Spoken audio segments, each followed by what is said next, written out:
وزیر اعظم پاکستان کون ہے اس ٹائم؟ یہ سوال میں اس لیے پوچھ رہا ہوں کہ بظاہر بادی النظر میں وزیر اعظم تو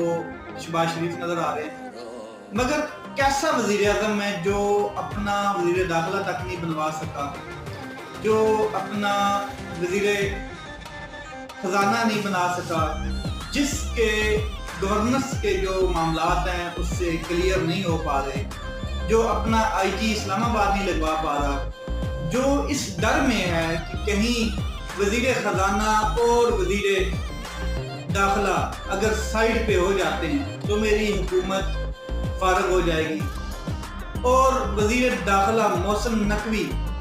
تو اگر میں نے کچھ کہہ دیا تو بھی میری حکومت خطرے میں پڑ سکتی ہے۔ پھر شہباز شریف صاحب وزیر داخلہ کو اپنے ساتھ اس طرح کیری کر رہے ہیں کہ ایسے لگتا ہے کہ جیسے وزیر اعظم